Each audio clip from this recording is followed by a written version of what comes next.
Reincarnation of My Mysterious Husband.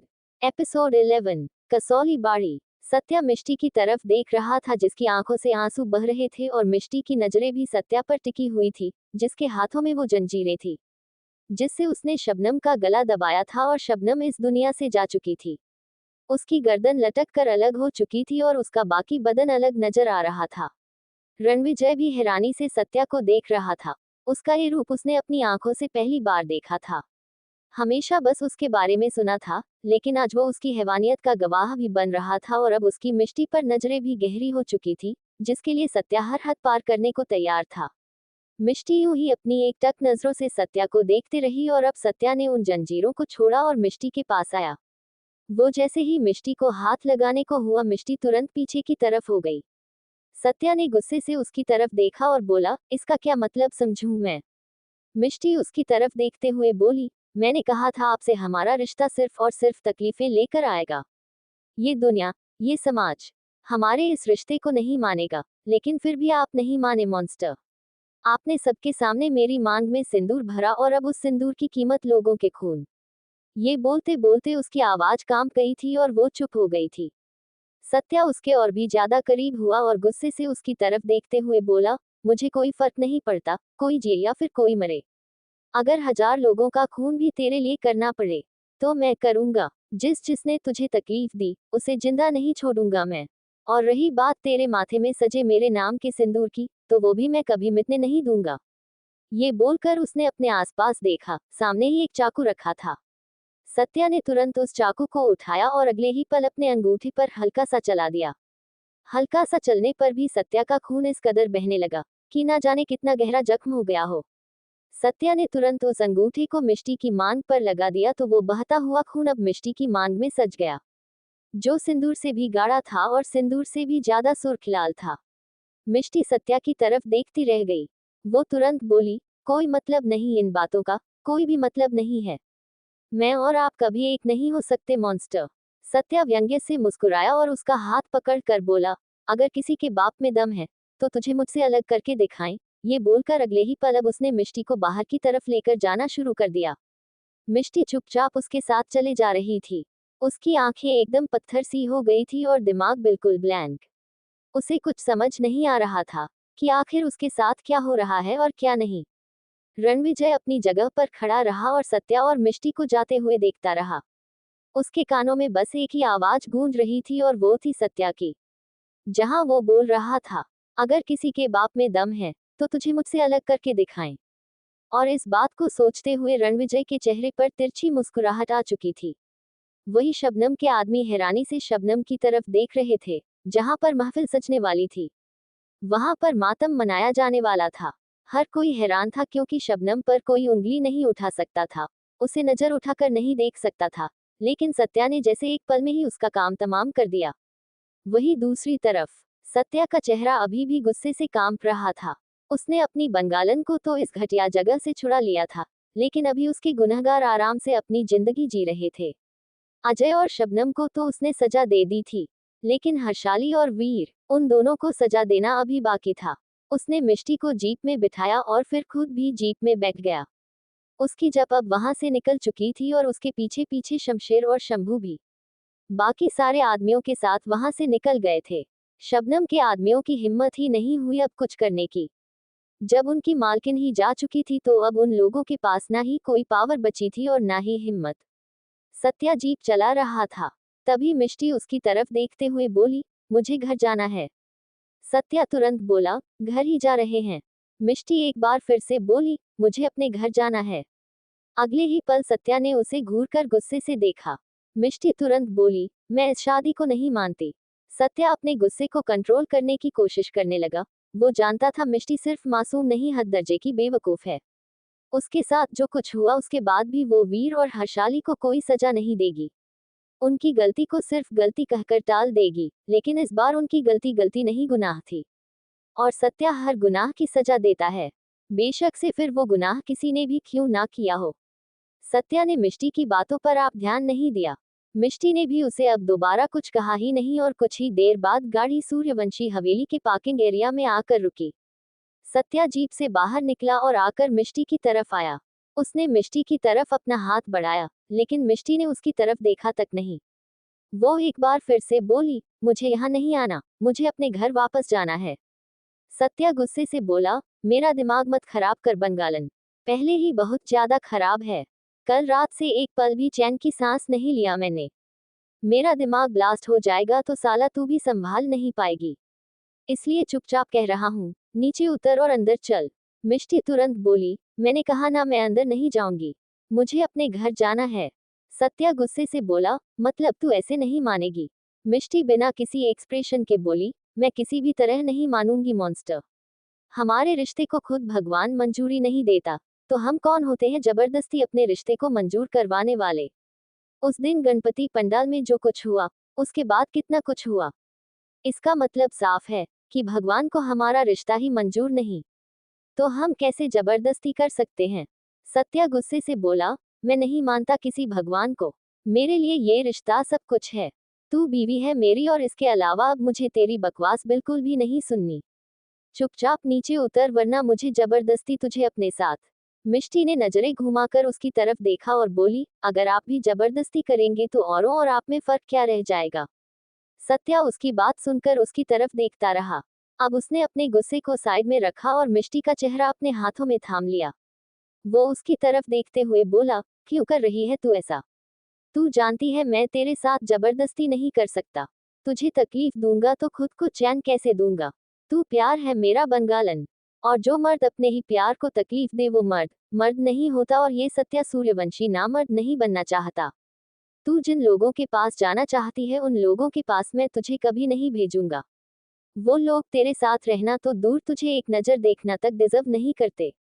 मिष्टी अपना चेहरा दूसरी तरफ घुमाया और धीमे से बोली, भाई है वो मेरे, उनकी कोई गलती नहीं। उसकी बात सुनते हुए सत्या की गुस्से से मुट्ठियां कस चुकी थी।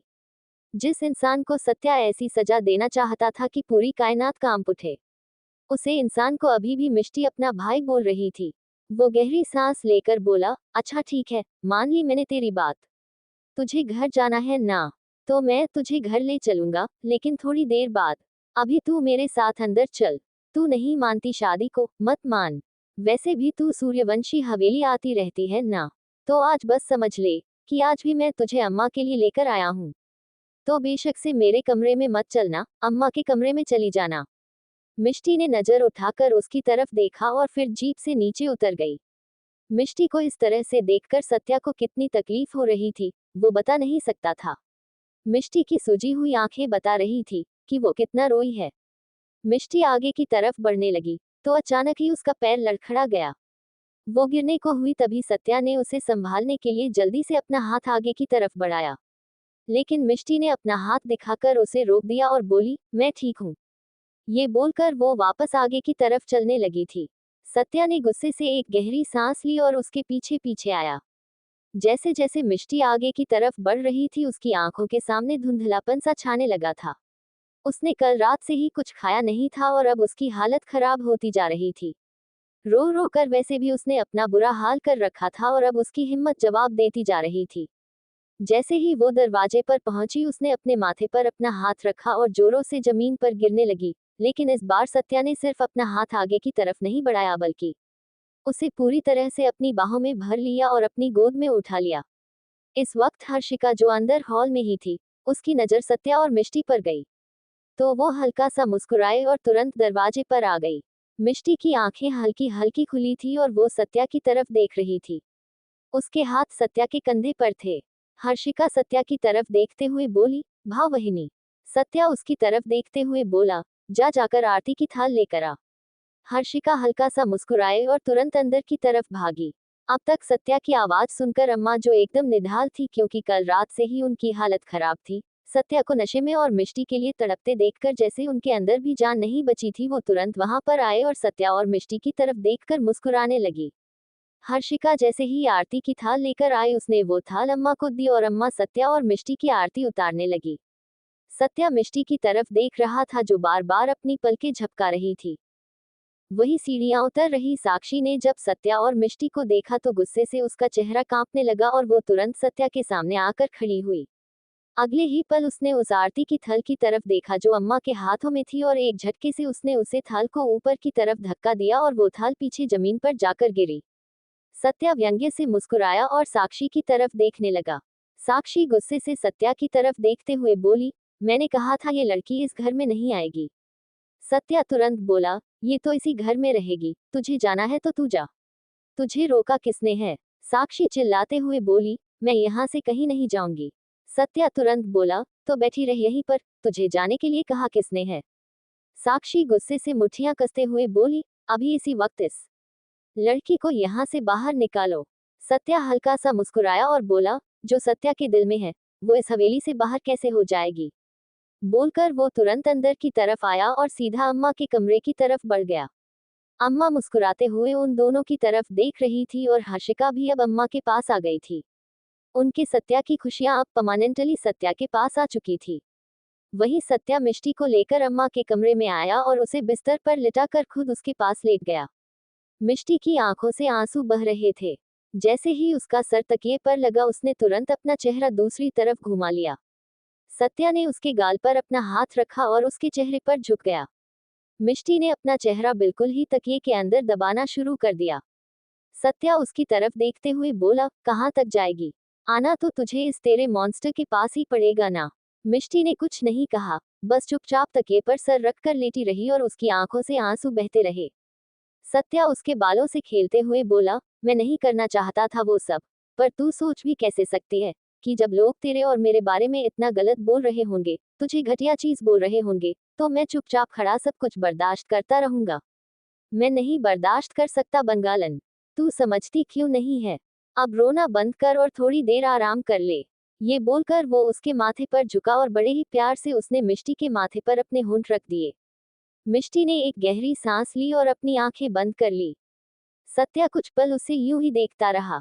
वो चाहता था कि मिष्टी थोड़ी देर के लिए सो जाए ताकि उसकी तबीयत थोड़ी ठीक हो जाए। वो यूं ही मिष्टी को देखता रहा और जब उसे एहसास हुआ कि मिष्टी सो चुकी है तो वो हल्का सा उससे अलग हुआ और उसके ऊपर ब्लैंकेट डालकर बिस्तर से उठ गया। वो कमरे से बाहर आया तो बाहर ही उसे साक्षी दिखाई दी।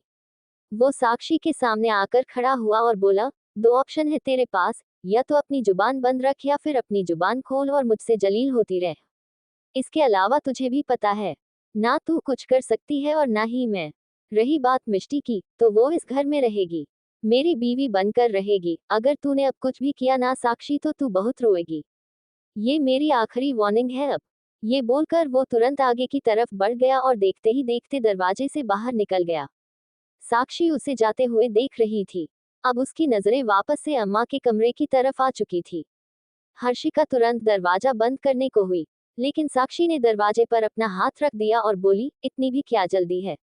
वहीं दूसरी तरफ सत्या जैसे ही बाहर आया वो अपनी जीप में बैठा और वहां से जाने लगा। शमशेर तुरंत उसे रोकते हुए बोला, अब आप कहाँ जा रहे हैं भाव? अभी तो मिष्टी को आपकी जरूरत होगी ना। सत्या चेहरे पर मिस्टीरियस एक्सप्रेशन लिए बोला, अपनी मिष्टी के लिए तो मैं हमेशा हूँ, लेकिन फिलहाल उन लोगों का हिसाब कर दूं जिनकी वजह से मेरी मिष्टी उस जगह पर पहुंची। ये बोलकर उसने जीप स्टार्ट की और वहां से चला गया। शमशेर ने अपने माथे पर अपना हाथ रख लिया। सूर्यवंशी हवेली। सत्या अपनी जीप पर बैठकर घोष निवास की तरफ जा रहा था, तभी शमशेर ने उसे रोका। तो सत्या ने उसे जवाब दे दिया था कि वो घोष निवास क्यों जा रहा है, और उसका जवाब सुनकर शमशेर के चेहरे पर परेशानी झलकने लगी थी। उसे इस बात से प्रॉब्लम नहीं थी कि सत्या घोष निवास जा रहा है और मिष्टी के भाई भाभी को सजा देने जा रहा है, बल्कि उसे प्रॉब्लम इस बात की थी कि अगर मिष्टी को ये बात पता चलेगी तो उसे कैसा लगेगा। मिष्टी बहुत मासूम थी, उसके लिए तो अभी भी उसके भाई भाभी किसी देवता से कम नहीं थे। हालांकि हर्षाली को तो वो फिर भी गलत बोल सकती थी, लेकिन वीर वीर उसके लिए बिल्कुल भी गलत नहीं था और ना ही शायद कभी हो सकता था। सत्या अपनी जीप में बैठकर वहां से निकल चुका था और अब शमशेर भी उसके पीछे पीछे निकल गया। वहीं दूसरी तरफ साक्षी मिष्टी के पास अम्मा के रूम में जा रही थी, तभी हर्षाली ने उसका रास्ता रोका। साक्षी हर्षिका की तरफ देखते हुए बोली, हटो मेरे रास्ते से। हर्षिका तुरंत बोली, बिल्कुल भी नहीं, आप मिष्टी के पास नहीं जाएगी। साक्षी गुस्से से बोली, तुम होती कौन हो मुझे रोकने वाली? हर्षिका तुरंत बोली, मैं कौन हूँ और कौन नहीं, ये बताना मुझे आपको जरूरी नहीं है। ये मेरा भी घर है और मेरा भी इस घर पर पूरा हक है। अगर मैं नहीं चाहती कि आप मिष्टी वहिनी से मिले तो। उसके मुंह से मिष्टी के लिए वहिनी सुनकर साक्षी का चेहरा गुस्से से कांपने लगा। उसकी बात पूरी होती उससे पहले साक्षी चिल्लाते हुए बोली, खबरदार अगर तुमने उस बंगालन को अपनी वहिनी कहा तो तुम्हारा मुंह नोच लूंगी मैं। तभी अम्मा जो अब तक शांत बैठी थी, वो तुरंत आगे आए और बोली, खबरदार अगर तुमने हर्षिका को हाथ भी लगाया तो उस दिन का तमाशा भूल गई हो क्या? जिस दिन मिष्टी के साथ घटिया हरकत की थी तुमने, उस दिन सत्या ने तुम्हें अच्छा सबक सिखाया था, लगता है भूलने की बीमारी है तुम्हें। चुपचाप चली जाओ यहाँ से और जब तक सत्या ना आए तब तक यहाँ मत आना। साक्षी व्यंग्य से मुस्कुराए और बोली, आपकी हिम्मत कैसे हुई मेरे सामने जुबान चलाने की? लगता है आप अपनी औकात भूल गई है। आप ही थी ना वो जो सारा दिन मेरे आगे पीछे घूमती थी, और अब आप मुझे आंखें दिखा रही हैं। सत्या ने आपको सर पर चढ़ा लिया, लगता है मुझे उतारना पड़ेगा। अम्मा तुरंत बोली, सत्या ने तो तुम्हें भी सिर पर चढ़ाया हुआ है। जिस दिन वो तुम्हें अपने सर से उतारेगा ना तुम्हें सबक उस दिन मिलेगा। साक्षी गुस्से से चिल्लाते हुए बोली, जुबान संभाल कर बुढ़िया, वरना अभी इसी वक्त घर से उठाकर बाहर फेंक दूंगी। उसकी बात सुनकर हर्षिका तुरंत बोली, आप ही अपनी जुबान संभालिए साक्षी वहिनी, वरना कहीं ऐसा ना हो अम्मा की जगह आपको घर से बाहर निकाल दिया जाए। वैसे भी सत्या भाव की जिंदगी में अब मुझे आपकी कोई वैल्यू नहीं लगती। अगर आपकी कोई वैल्यू होती तो वो मिष्टी वहिनी से प्यार नहीं करते, उससे शादी नहीं करते। साफ पता चल रहा है कि आप सत्या भाव को कितना खुश रखती है और कितना नहीं। ऐसी वहिनी मुझे भी नहीं चाहिए। इसलिए चुप रहिए और यहाँ से चली जाए, वरना आपके लिए अच्छा नहीं होगा। साक्षी गुस्से से दांत पीसते हुए बोली, तुम मेरे सामने जुबान चला रही हो ना? अब तुम देखो मैं क्या करती हूँ। ये बोलकर वो तुरंत अंदर की तरफ बढ़ गई। हर्षिका ने उसे रोकने की कोशिश की तो उसने जोर से हर्षिका को धक्का दिया। हर्षिका सीधा जमीन पर जाकर गिरी। टेबल का किनारा उसके सिर पर लगा और दर्द से उसकी आह निकल गई। अम्मा ने जल्दी से उसे संभाला। हर्षिका तुरंत बोली, मुझे नहीं मिष्टी को संभालिए अम्मा, कहीं वो साक्षी वहिनी की बातें सुनकर घर छोड़कर ना चली जाए। ऐसा हुआ तो सब बर्बाद हो जाएगा। अम्मा ने उसे संभाला और बोला, नहीं कुछ बर्बाद नहीं होगा, हम चलते हैं मिष्टी के पास। ये बोलकर वो भी साक्षी के पीछे पीछे रूम में आई तो देखा साक्षी ने मिष्टी का हाथ पकड़कर उसे ऊपर की तरफ उठा दिया था। मिष्टी अपनी आंखें खोलकर उसे देख रही थी। वो इस वक्त हद से ज्यादा थकी हुई थी और उसके बदन में बिल्कुल भी हिम्मत नहीं थी, लेकिन वो फिर भी अपने पैरों पर खड़ी थी। साक्षी गुस्से से उसकी तरफ देखते हुए बोली, पूरे मुंबई के सामने तुझे जलील किया, तुझे तेरी औकात दिखाई, लेकिन फिर भी तुझे सबक नहीं मिला। आखिर चाहती क्या है तू? क्यों तू मेरा घर बर्बाद करने पर लगी हुई है? सुना है तेरे भाई भाभी ने तुझे कोठे पर बेच दिया। कोठे पर बेचने से बढ़िया तो वो तुझे जान से मार देते तो सही था, कम से कम मेरे सर से बला तो टलती। पर उन्होंने जो नहीं किया वो मैं कर दूंगी। अगर अभी इसी वक्त तू इस घर से बाहर नहीं गई तो मैं आज सच में तेरा मर्डर कर दूंगी। मिष्टी अपनी आंखों में नमी लिए साक्षी की तरफ देख रही थी। आज कोई उसकी जान लेने की बात कर रहा था। अब उसका दिल और भी ज्यादा टूट रहा था। वो जानती थी इस शादी का कोई फ्यूचर नहीं है, लेकिन वो फिर भी सत्या की बात मानकर यहाँ पर रुकी और अब साक्षी की बातें सुनकर उसे और भी ज्यादा बुरा लग रहा था। साक्षी उसकी तरफ देखते हुए बोली, तुझ जैसी निहायती बेशर्म लड़की मैंने आज तक अपनी जिंदगी में नहीं देखी। तूने मेरा घर तो खराब कर ही दिया, अब तू अपने भाई भाभी के पीछे भी लगी है। सत्या को तूने उनके पास भेज दिया। कितने लोगों की जान लेगी तू, ये जानते हुए भी कि सत्या कितने गुस्से में है। तूने उसे जाने दिया, पर तुझे किसी की क्या फिक्र? तू तो चाहती है ये पूरी दुनिया तबाह हो जाए और तू सत्या के साथ रंगरलियां बनाए। उसकी बात सुनकर मिष्टी के होश उड़ गए। वो तुरंत बोली, क्या मॉन्स्टर? मॉन्स्टर मेरे घर पर गए हैं। मॉन्स्टर वीर और हर्षाली भाभी के पास। उसकी बात पूरी होती उससे पहले ही साक्षी तालियां बजाते हुए बोली, देखो देखो इसको, मासूम तो ऐसे बन रही है जैसे इसे कुछ पता ही नहीं। अभी वो बोल ही रही थी कि मिष्टी हड़बड़ा कर बोली, मुझे मुझे घर जाना होगा, मुझे वीर को बचाना होगा। मॉन्स्टर सब खत्म कर देंगे। नहीं नहीं ऐसा नहीं हो सकता, मुझे यहाँ से जाना होगा। ये बोलकर वो तुरंत बाहर की तरफ जाने लगी, लेकिन हर्षिका ने उसका हाथ पकड़कर उसे रोक लिया और बोली, आप कहीं नहीं जा सकती वहिनी, जब तक सत्या भाव नहीं आते तब तक आप कहीं नहीं जाएंगे। मिष्टी हैरानी से उसकी तरफ देखने लगी। उसकी आंखों से आंसू लबालब सह रहे थे। वहीं दूसरी तरफ घोष निवास। सत्या की जीप घोष निवास के बाहर आकर रुकी और सत्या तेज कदमों से अंदर की तरफ आया। उसकी गहरी नजरें इस वक्त सिर्फ और सिर्फ वीर और हर्षाली को ढूंढ रही थी। जैसे ही वो उसके सामने आते वो उनका गेम खत्म करने वाला था। वो अंदर की तरफ आया और जोरों से चिल्लाया, वीर हर्षाली बाहर निकालो। लेकिन उसका चिल्लाना सुनकर भी कोई बाहर की तरफ नहीं आया। सत्या गुस्से से बोला, मैंने कहा अभी इसी वक्त मेरे सामने आओ, वरना मैं तुम दोनों को छोड़ूंगा नहीं। तुम लोगों की हिम्मत कैसे हुई मिष्टी को उस घटिया जगह पर बेचने की? उसकी बात सुनकर वीर जो अंदर बैठा था, उसकी आंखें बड़ी हो गई। उसकी आंखों के सामने नोटों से भरा एक बैग था जिसमें बहुत सारे पैसे थे। अभी तकरीबन 5 मिनट पहले ही वो उस रूम के अंदर आया था और अपनी अलमारी में से कुछ निकालने लगा था। लेकिन तभी उसकी नजर उस बैग पर गई, तो वो उस बैग को लेकर बिस्तर की तरफ आया। उसने जैसे ही बैग की जिप को खोला, सामने इतने सारे पैसे देखकर वो हैरान रह गया। वो कुछ करता उससे पहले ही सत्या बाहर आंगन में पहुंच चुका था और उसके नाम की आवाज लगाने लगा था।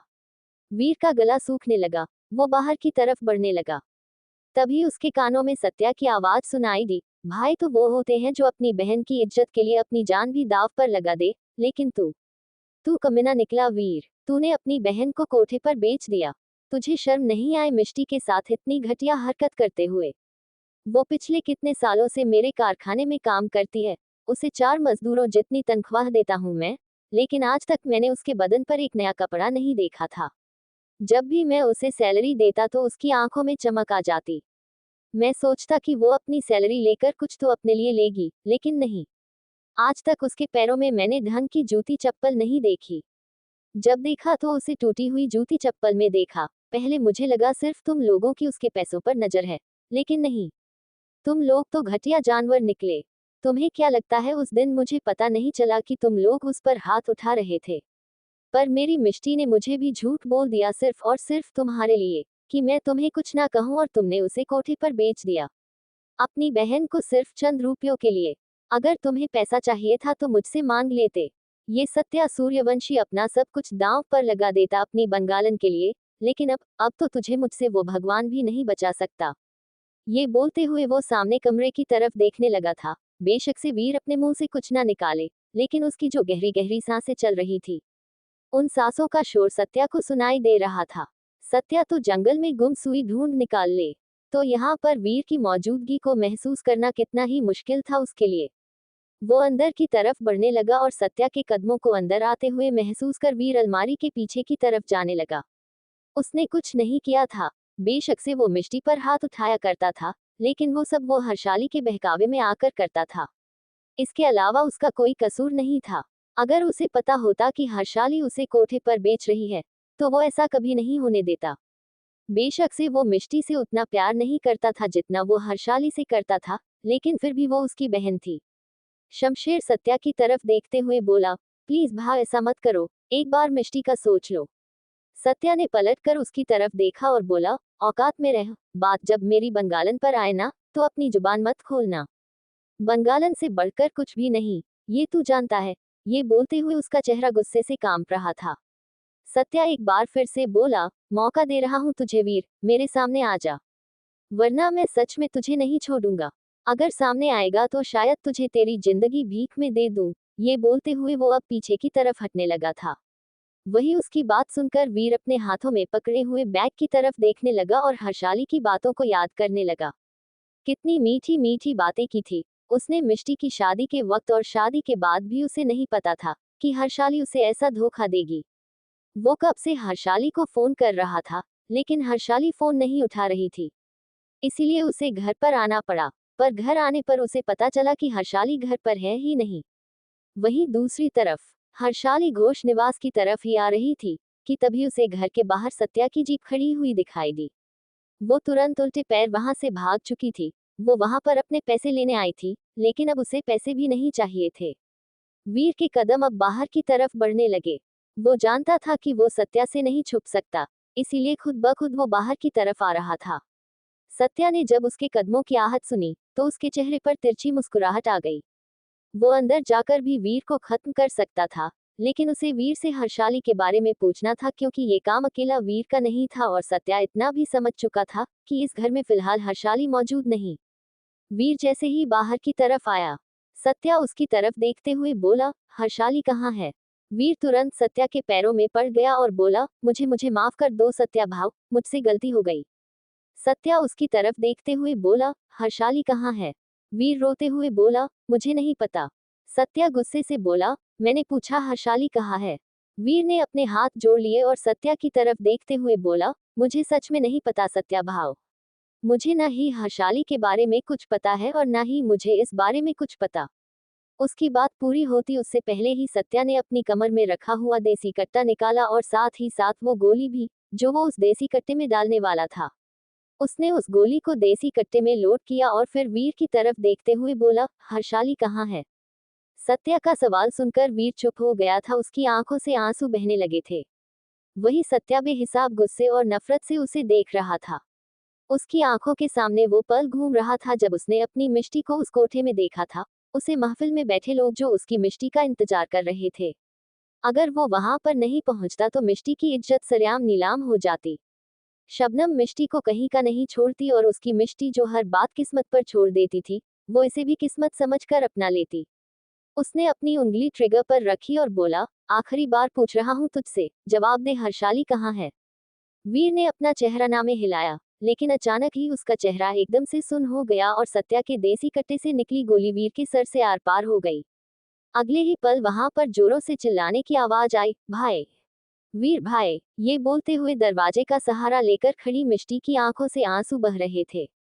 वो दरवाजे के साथ लगी बड़ी मुश्किल से खड़ी थी। उसकी सिर्फ आंखों से नहीं बल्कि नाक और मुंह हर जगह से पानी निकल रहा था। उसे ऐसा लगा जैसे वो गोली उसके वीर भाई को नहीं बल्कि उसे लगी है, वो भी सीधा सीने पर। वो धड़ाम से नीचे जमीन पर गिरी और एक बार फिर से चिल्लाई, वीर भाई। घोष निवास। मिष्टी का रोना और उसका चिल्लाना सुनकर सत्या ने उसकी तरफ देखा। मिष्टी को वहां पर देखकर सत्या हैरान रह गया था। उसके हाथों में अभी भी वो गन थी जिसमें से उसने अभी अभी गोली चलाई थी और वीर को मारा था। वीर के माथे पर गोली का निशान साफ दिखाई दे रहा था और उसका पूरा सिर फट चुका था। वो लाश बनकर नीचे जमीन पर गिरा हुआ था। मिष्टी वीर को देखकर रोए जा रही थी और अब उसका रोना बंद हो चुका था। वो एकदम पत्थर सी दरवाजे से लगकर बैठी थी और उसकी नजरें बस वीर पर टिकी थी और उसकी आंखों के सामने वो पल चल रहे थे जब वो वीर के साथ खेला करती थी। वीर उससे काफी बड़ा था। वो हमेशा से ही हर्षाली के पीछे नहीं था। हर्षाली के आने से पहले उनकी जिंदगी में बहुत सारी खुशियां थी। वीर उसे बहुत अच्छे से ट्रीट करता था। बचपन में उसे गोद में लेकर ना जाने वो कितने घंटे तक खेलता रहता था। मिष्टी के माँ बाप तो उसे बहुत पहले छोड़ गए थे। उसके पास सिर्फ एक वीर ही तो था जो उसकी पूरी दुनिया था, उसकी फैमिली था, उसका सब कुछ था। हर्षाली ने आकर उसका ब्रेन वॉश कर दिया था, लेकिन फिर भी वीर के अंदर की अच्छाई अभी तक पूरी तरह से खत्म नहीं हुई थी। वो सारे पल जो मिष्टी ने वीर के साथ बिताए थे वो याद करते हुए उसके चेहरे पर हल्की सी मुस्कुराहट आ गई। तभी सत्या उसके पास आया और उसके सामने बैठकर बोला, बंगालन, मैंने तुझे मना किया था ना कि तू यहाँ पर नहीं आएगी। उसकी बात सुनते हुए मिष्टी ने नजरें घुमाकर उसकी तरफ देखा। वो कुछ पल उसे यूं ही देखती रही और फिर अचानक ही उसने अपने हाथ ऊपर की तरफ उठाए और सत्या के कंधों पर रखकर उसे जोर से धक्का दे दिया। सत्या को इस धक्के की उम्मीद नहीं थी, इसलिए वो पीछे की तरफ हुआ और गिर गया। वो हैरानी से मिष्टी की तरफ देख रहा था।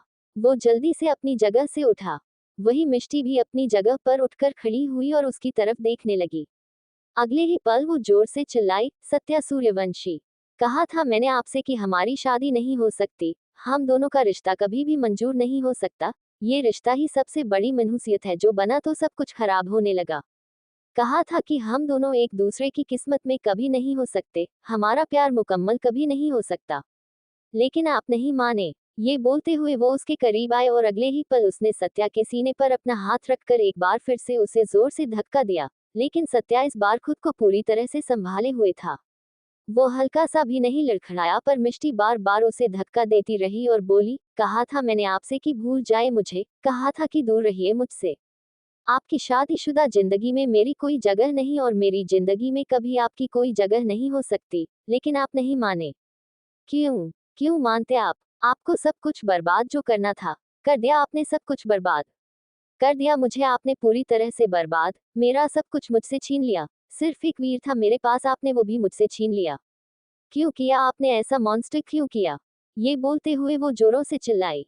सत्या उसकी तरफ देखते हुए बोला, तो तुझे क्या लगता है कि मैं उस इंसान को माफ करता जो तुझे उस घटिया जगह पर छोड़कर आया था? मिष्टी चिल्लाते हुए बोली, आपकी माफी की जरूरत ही किसे है? किसने कहा आपको कि वीर को आपकी माफी चाहिए थी? वीर ने आपको तो कोई नुकसान नहीं पहुंचाया, उसने जो किया मेरे साथ किया ना। जिस जगह पर लेकर गया मुझे लेकर गया ना। आपको क्या प्रॉब्लम है? आप कौन होते हैं हम दोनों भाई बहन के बीच आने वाले? बेशक से वीर मेरे साथ कुछ भी करे, आपको किसने हक दिया उसे सजा देने का? सत्या उसकी तरफ देखते हुए बोला, तू मुझसे मेरा हक पूछ रही है? मिष्टी तुरंत बोली, हाँ पूछ रही हूँ, क्योंकि मुझ पर आपका कोई हक नहीं है। मेरे साथ क्या होगा और क्या नहीं इससे आपको कोई मतलब नहीं होना चाहिए। आपका कोई हक नहीं बनता वीर को सजा देने का। आप वीर की जान नहीं ले सकते। मेरे मेरे वीर को आप नहीं खत्म कर सकते। ये बोलते हुए वो अपना चेहरा हिलाने लगी थी और उसकी आंखों से आंसू एक बार फिर से बहने लगे थे। सत्या उसके पास आया और बोला, खबरदार अगर फालतू की बकवास भी की तो मैंने पहले ही तुझसे कहा कि जब मेरा दिमाग सटका होना तो उसे और मत सड़काया कर। ये बोलकर जैसे ही उसने मिष्टी को छूना चाह, मिष्टी ने जोर से उसे धक्का दिया और बोली, हाथ हाथ मत लगाना मुझे, वरना छोड़ूंगी नहीं। मुझसे मुझसे दूर रहना, आपके आपके हाथ गंदे गंदे हैं। आपने मेरे मेरे वीर वीर को मारा है। आपके हाथ मेरे मेरे वीर के खून खून से रंगे हैं। दूर रहना मुझसे। ये बोलते हुए वो अपने कदम पीछे ले रही थी। सत्या उसे यूं देखते हुए समझ चुका था कि मिष्टी अपना मेंटली बैलेंस खो रही है। वो इस वक्त पैनिक हो रही है। वो एक बार फिर से उसके करीब बढ़ने लगा और बोला, मैंने जो किया वो गलत नहीं है बंगालन, और मुझे अपने किए पर कोई पछतावा नहीं। अगर मेरी बंगालन के साथ कोई गलत करेगा तो उसे सजा देने का पूरा हक है मुझे। मिष्टी उसकी तरफ देखते हुए बोली, मुझे नहीं चाहिए आपका हक। मुझे मेरा वीर चाहिए। मेरा वीर। मुझे उसे ठीक करना है। वो गहरी नींद में चला गया।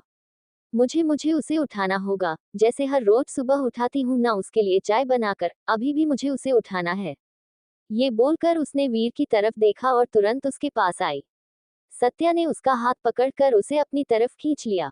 अगले ही पल मिष्टी ने उसे जोर से धक्का दिया और गुस्से से बोली, कहा ना मुझे हाथ मत लगाना, दूर दूर रहना मुझसे। मेरे मेरे वीर को मारा है ना आपने। मैं छोड़ूंगी नहीं आपको। मेरे मेरे वीर को कुछ हुआ ना तो देख लेना आप। बोलते हुए वो एक बार फिर से वीर के करीब आई। वो वीर के पास बैठ गई। शमशेर ये सब अपनी आंखों से देख रहा था। वो जानता था कि ऐसा ही कुछ होगा। अगर मिष्टी को पता चलेगा सत्या ने वीर को सजा दी है, क्योंकि ये वो बहुत पहले से ही जान चुका था कि सत्या वीर को क्या सजा देगा, इसीलिए उसे डर लग रहा था। मिष्टी वीर के बिल्कुल पास आकर बैठी और उसने वीर के चेहरे को अपनी गोद में उठा लिया। उसका पूरा चेहरा खराब हो चुका था और खून से लथपथ था। मिष्टी उसकी तरफ देखते हुए बोली, आपको दर्द हो रहा है ना वीर? आप फिक्र मत कीजिएगा, मैं बहुत जल्द ही आपके जख्म पर मरहम लगा दूंगी। आप कुछ नहीं होने दूंगी मैं। आपको कोई कुछ नहीं करेगा। मैं जानती हूँ आप बुरे नहीं हैं। हर्षाली भाभी आपके दिमाग में बातें डालती थी ना, लेकिन अब मैं उनसे कहूंगी कि वो मेरे भाई को बिगाड़े ना। मेरे मेरे वीर भाई तो बहुत अच्छे हैं ना। ये बोलते हुए वो रोने लगी थी।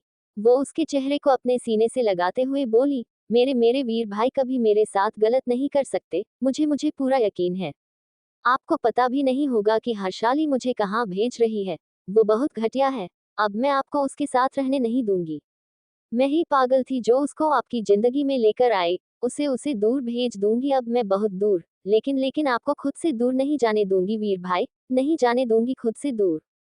ये बोलते हुए वो उसके चेहरे को अपने सीने से और भी ज्यादा लगाने लगी थी। सत्या ने गुस्से से मुट्ठियां कस रखी थी। शमशेर उसके पास आया और बोला, हमें मिष्टी को यहाँ से लेकर जाना होगा भाव। सत्या ने एक नजर उसे देखा और फिर अगले ही पल मिष्टी के पास आया। मिष्टी वीर की तरफ देखते हुए बोली, अच्छा ये बताए ना भाई, आप चाय पियेंगे या फिर आपके लिए दूध लेकर आऊं? आप तो सो चुके हैं तो आपको तो चाय पिला कर ही उठाना पड़ेगा ना। मैं एक काम करती हूँ, मैं आपके लिए चाय बनाकर लेकर आती हूँ। हाँ तब तक आप यहाँ पर आराम कीजिए, मैं अभी आती हूँ। ये बोलकर उसने अब वीर का चेहरा नीचे जमीन पर रखा और फिर खुद अपनी जगह से उठी। वो सीधा किचन की तरफ जाने लगी। सत्या ने उसकी कलाई कसकर पकड़ी और उसे अपनी तरफ घुमाया। मिष्टी उसकी तरफ देखकर बोली, क्या कर रहे हैं मॉन्स्टर? छोड़िए मुझे, अगर वीर ने देख लिया तो। आप भी ना कमाल करते हैं। ऐसे ही किसी के सामने भी मेरी कलाई पकड़ लेते हैं।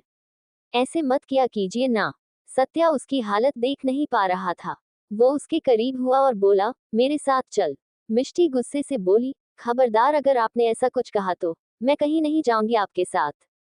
मुझे मेरे वीर के पास रहना है, उसके लिए चाय बनानी है, उसे कारखाने जाना है, देर हो रही होगी ना। छोड़िए मुझे। ये बोलते हुए वो अपना हाथ सत्या से छुड़ाने लगी थी। सत्या उसकी तरफ देखते हुए बोला, मिष्टी होश में आ, वीर इस दुनिया से जा चुका है। उसने तेरे साथ जो किया था उसकी सजा। अभी वो बोल ही रहा था कि मिष्टी ने तुरंत उसके होठों पर अपनी उंगली रखी और बोली, मैं आपसे बहुत प्यार करती हूँ मॉन्स्टर, इतना कि आपके लिए जान दे सकती हूँ, लेकिन अगर आपने मेरे वीर को कुछ कहा ना तो मैं छोड़ूंगी नहीं आपको। आप मेरी जान है ना तो वीर, वीर भी मेरा वीर है। उसके लिए मैं कुछ कुछ बर्दाश्त नहीं करूंगी। आप जाए, आपको जहाँ जाना है, मुझे मुझे आपके साथ कहीं नहीं जाना। मुझे उसके लिए चाय बनानी है। ये बोलकर वो एक बार फिर से किचन की तरफ बढ़ने लगी। सत्या ने एक गहरी सांस ली और अब उसे एक झटके से अपनी तरफ घुमाया और अगले ही पल उसके गाल पर एक थप्पड़ रसीद कर दिया। मिष्टी सीधा जमीन पर जाकर गिरी। उसने हैरानी से सत्या की तरफ देखा और बस देखती रही। उसकी आंखों से आंसू बह रहे थे। सत्या उसकी तरफ देखते हुए बोला, वीर इस दुनिया से जा चुका है, कान खोलकर सुन ले मेरी बात। उसने जो किया उसकी सजा यही थी। अगर वो जिंदा भी होता तो दोबारा मार देता मैं उसे, लेकिन जिंदा नहीं छोड़ता। ये बोलते हुए उसका लहजा बहुत ज्यादा सर्द था। उसकी बात सुनकर मिष्टी एकदम जोरों से चिल्लाई, क्यों क्यों, वीर को क्यों मारा, क्यों मारा वीर को, मेरा वीर मुझे लाकर दीजिए, मुझे मेरा वीर। ये बोलते हुए वो जोरों से रो रही थी और फिर अचानक ही वो चुप होने लगी। उसकी आवाज धीमी होने लगी और उसकी आंखें बंद होने लगी। देखते ही देखते वो जमीन पर बेहोश होकर गिर चुकी थी और उसे यूं देखकर सत्या ने एक बार फिर से अपने माथे पर अपना हाथ रख लिया था। वो शमशेर की तरफ देखते हुए बोला, इसकी लाश को ठिकाने लगा देना, संस्कार नहीं होना चाहिए इसका और ना ही इसकी आत्मा को कभी शांति मिलनी चाहिए। ये बोलते हुए उसकी नजरें वीर पर थी। उसने अब मिष्टी को अपने कंधे पर उठाया और उसे लेकर घोष निवास से बाहर निकला। अब तक लोगों की भीड़ घोष निवास के बाहर लग चुकी थी। हर कोई सत्या को घूर घूर कर देख रहा था। जो तबाही फिलहाल घोष निवास और सूर्यवंशी हवेली में आई थी उसे देखकर हर किसी की रूह कांप रही थी। हर कोई बस सत्या को देख रहा था। उसके सामने जुबान खोलने की हिम्मत किसी की भी नहीं थी। सत्या मिष्टी को लेकर जीप में बैठा और अगले ही पल वो जीप वहां से निकल गई। वहीं दूसरी तरफ हर्षाली इस वक्त घोष निवास से काफी दूर छुपी हुई थी। उसे घोष निवास जाना था, लेकिन ये सोचकर कि वहां पर सत्या होगा, वो वहीं पर बैठी रही। उसे घोष निवास मिष्टी या फिर वीर के लिए नहीं बल्कि अपने पैसों के लिए जाना था जो वो वहीं पर छोड़कर आई थी। उसे अभी तक इस बात का पता नहीं था कि वीर को तो सत्या ने सजा दे दी, लेकिन बहुत जल्द ही उसकी भी बारी आएगी और जब उसकी बारी आएगी तो इस बार कोई रोने वाला भी नहीं होगा। सत्या जीप में बैक सीट पर लेटी हुई मिष्टी की तरफ देख रहा था जिसकी हालत काफी खराब नजर आ रही थी। मिष्टी का रोना उसके भी दिल को तकलीफ दे रहा था, लेकिन जो वीर ने मिष्टी के साथ किया वो उस चीज को भुला नहीं सकता था।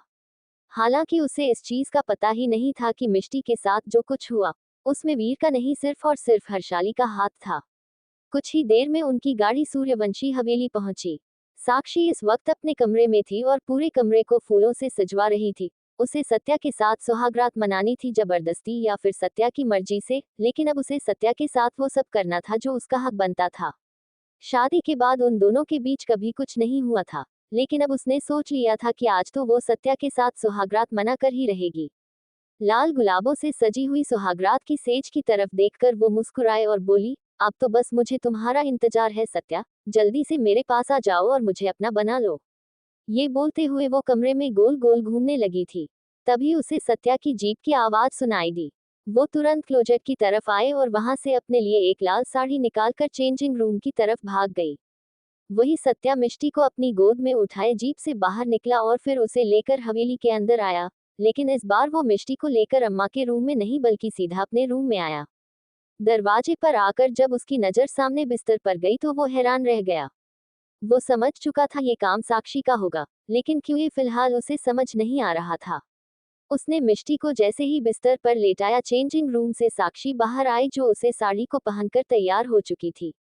उसने जब मिष्टी को अपनी सुहागरात की सेज पर देखा तो गुस्से से उसका चेहरा कांपने लगा। अगले ही पल वो सत्या के पास आए और मिष्टी की तरफ देखते हुए बोली, इस लड़की की इतनी हिम्मत कि ये मेरी सुहागरात की सेज पर बैठे। ये बोलते हुए उसने मिष्टी का हाथ पकड़ा और उसे खींचने लगी, लेकिन उससे पहले ही सत्या ने साक्षी का हाथ कसकर पकड़ लिया था। Thank you for listening. Like और कमेंट करना ना भूलें और मोर स्टोरीज के लिए सब्सक्राइब करें। मिलते हैं नेक्स्ट वीडियो में।